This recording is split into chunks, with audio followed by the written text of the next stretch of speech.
Venir ce soir sur cette affaire qui a touché le Sénégal il y a quelques jours, un scandale qui n'a pourtant pas fait grand bruit. Un bateau du géant allemand du transport maritime Hapag-Lloyd avait été intercepté par les services des douanes. Il tentait d'introduire frauduleusement des centaines de tonnes de déchets plastiques sur le territoire sénégalais.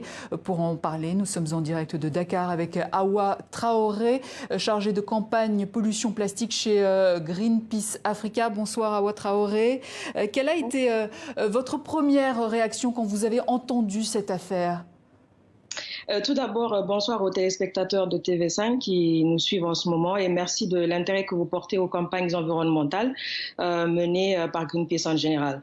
Notre réaction est évidente, hein, c'est un scandale, c'est inacceptable et irresponsable de voir des entreprises occidentales faire de l'Afrique un dépotoir de déchets plastiques. L'Afrique n'est pas un dépotoir, encore moins de déchets plastiques. Le Sénégal non plus n'est pas un dépotoir.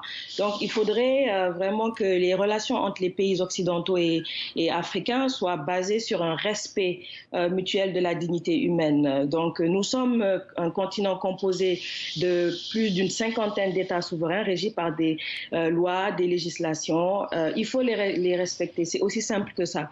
Alors il est temps de sortir, je vais finir par là, de ce colonialisme et de ce capitalisme qui soutient l'exploitation abusive et frauduleuse des naturel du continent, qui étouffe toutes les initiatives de développement durable et qui également freinent les efforts consentis jusqu'ici en matière de gestion de la pollution plastique. Alors, il se trouve à Hawa Traoré que le navire allemand a dû faire demi-tour.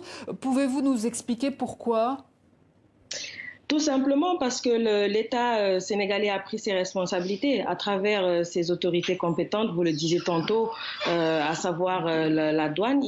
L'État a pris de fortes mesures. La première, l'État a infligé une lourde amende de l'ordre de 2 milliards, selon les communications de France CFA bien sûr. Selon les communications officielles, au géant allemand du transport maritime Hapag-Lloyd, qui a été pris en flagrant délit de fraude. Et pour ceux qui nous suivent, en ce moment, Hapag-Lloyd, c'est le 5e armateur au monde, voilà, qui tentait frauduleusement d'apporter 25 tonnes de déchets plastiques au Sénégal. Et la deuxième, je vais finir par là, c'est que l'État a par la suite exigé la réexportation des déchets à la source. Donc voilà un peu pour répondre à votre question. Oui, c'est une situation ubuesque. En 2021, considérer que l'Afrique est la poubelle de quelconque pays tiers. Le Sénégal a donc légiféré